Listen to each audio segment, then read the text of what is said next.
Hey, Courtney. Hi. Well, I'm doing good. Thanks for spending part of your day with us here at Horsepower. I tried to get a chance to talk to you in February out at the Winter Nationals. Folks, I went out to the Winter Nationals to try to get a word with her, but it was one of the first times I'd ever seen John's trailer was completely inundated by folks I couldn't even get within 100 feet, it seemed like. So it was different, but congratulations to you on the success that you had this season. Thank you. Interestingly enough, you're 23 years old now. Yes. And clearly you're the darling of the sport. I mean, and I don't mean that to be gratuitous. I'm not trying to put you on the spot or make you feel embarrassed, but it is what it is. But has all the media attention, has all of the sort of the girl sensation kind of made it difficult to focus, or has it made it easier for you? It's definitely been a little overwhelming. I think there's a lot of pressure.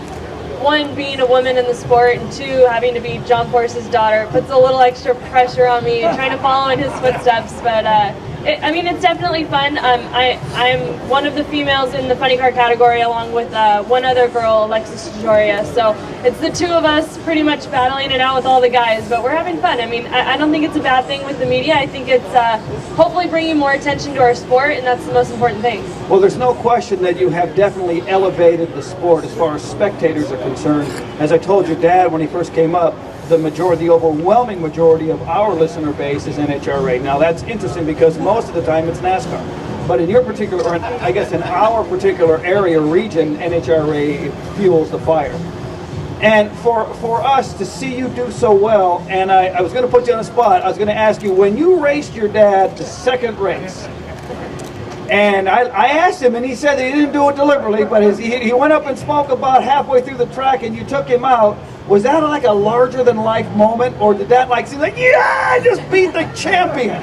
Yeah, it was everything kind of rolled into one. I mean, I wanted to be a race car driver ever since I was a little kid. I was drawing pictures of funny cars and me racing my dad, so it was really crazy to kind of go up first round and have him in the other lane. I think the weirdest part, I mean, we had each other the day before on both of the qualifying passes, so I was up against Dad, and we didn't know we were going to have each other for first round, and it was kind of funny just playing games with each other. Dad was trying to screw me up on the Christmas tree, so I decided that when I found out I was going to have him first round, I decided to kind of use that against him, and I tried to screw him up a little bit on his game, and it ended up benefiting me, so I was excited. I mean, it's I don't go up there trying to play games with any of the drivers, but it was my dad. I had to do something different and just see what happens. But it was definitely a very overwhelming moment. I mean, when you drive down there, I'm still thrilled the fact that I can even be in a Ford Mustang funny car driving down the racetrack going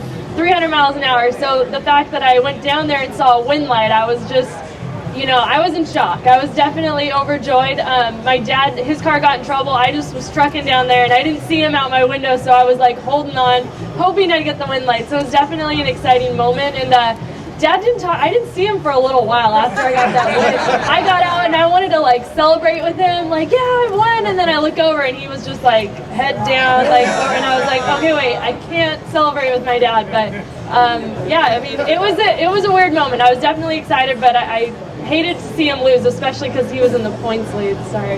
Yeah. And then Glenn? This is absolutely a huge treat to be able to have women in the sport of racing, especially a 300-mile-an-hour Ford Mustang, which is incredibly awesome. There are so many women that are constantly watching the guys doing this over and over and over. I'm curious, when you're doing this, obviously you're having a lot of fun, you're working with the technical pieces, and you're really focused, but are you thinking about the other women that are out there, and you know that they're kind of watching you? What goes through your head when you're working this?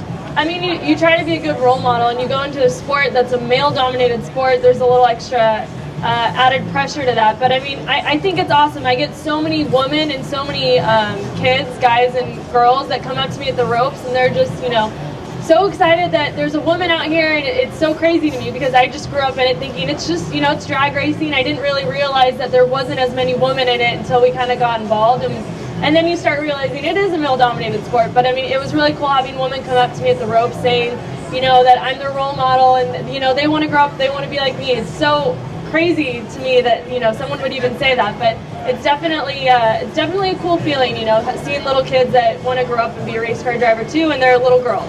And does your sister counsel you quite a bit?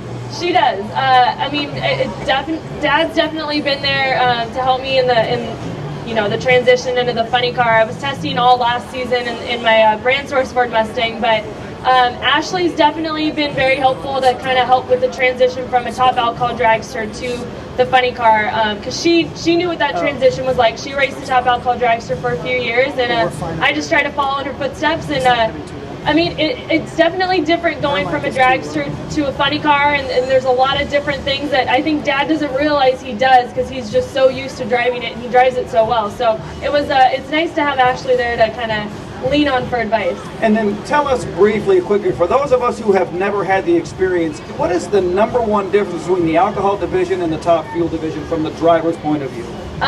Probably when you get down to the other end and you're just holding on for dear life and the car is not slowing down and you are just thrown back in your seat. It's like you're being strapped to a rocket.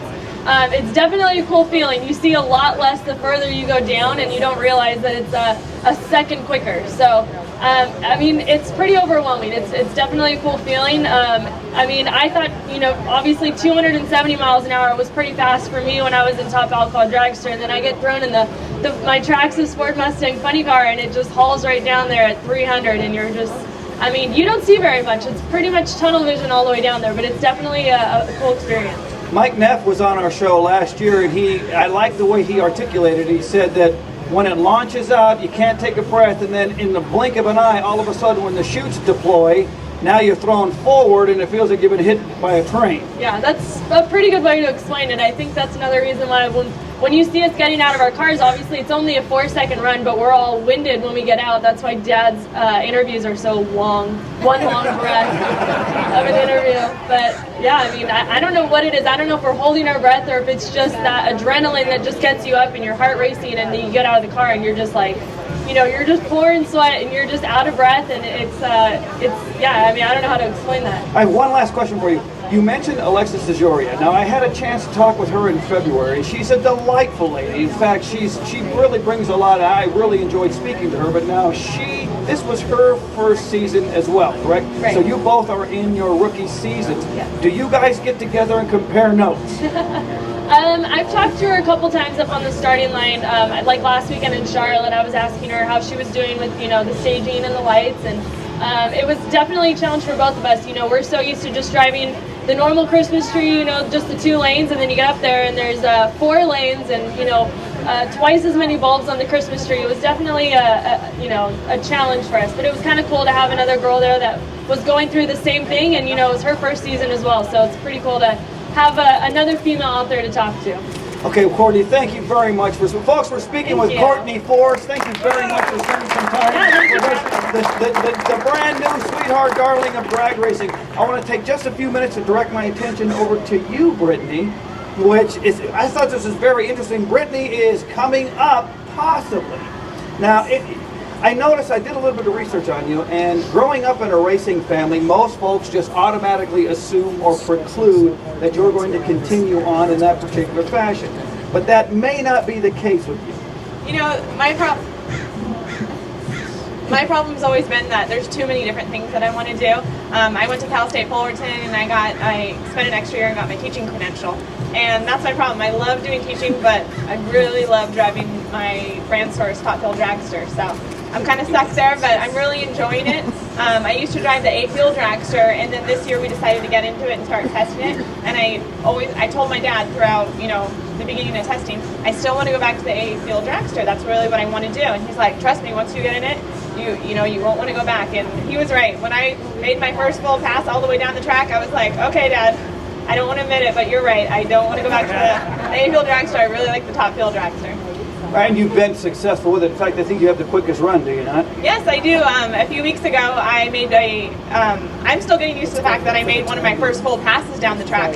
And then I got out at the other end because, you know, learning to drive these cars, we take steps. We go 60 feet, 300 feet. And so I had made I think it was my first or second full pass down the track. And then I got out at the other end. They said my ET was 396.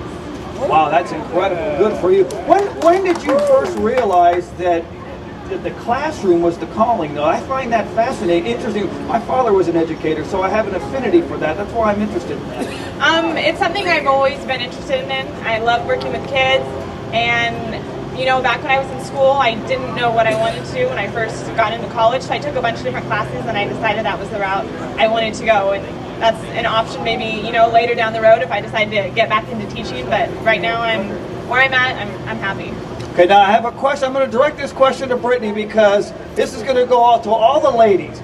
Last year we had Melanie Troxel on, and she made an interesting comment to us. She said that when she met a guy that she didn't know, if she were to disclose the fact that she were a top fuel drags racer, that typically would dominate the conversation, and it would usually mean a quick end to the relationship. So she did the best she could not to mention to anybody that she was the daughter of a successful racer, and she's a pretty good top-notch technician herself as far as working on the car. Do you find that same kind of thing going on when you're meeting different guys? Well, if Dad lets you. Yeah, absolutely. That's something Courtney and I always talk about when we go out with our friends. Ah, so it does come up. Okay, all right. Ladies want to know this. When you're out, we're out, and we're you know, we meet people, we travel all over, and you know, you meet different people, and you always get the strangest reaction, because one of the first things when you meet somebody, you know, what do you do, and they ask you questions, and we get the strangest responses. People don't believe us half the time, so it's interesting. Yeah, because guys and cars just kind of go together. Can you imagine? You don't know who you're talking to. You meet a young lady and you're talking about, oh yeah, I've done this. Oh, I've got this particular car. What do you do? I run top fuel funny car.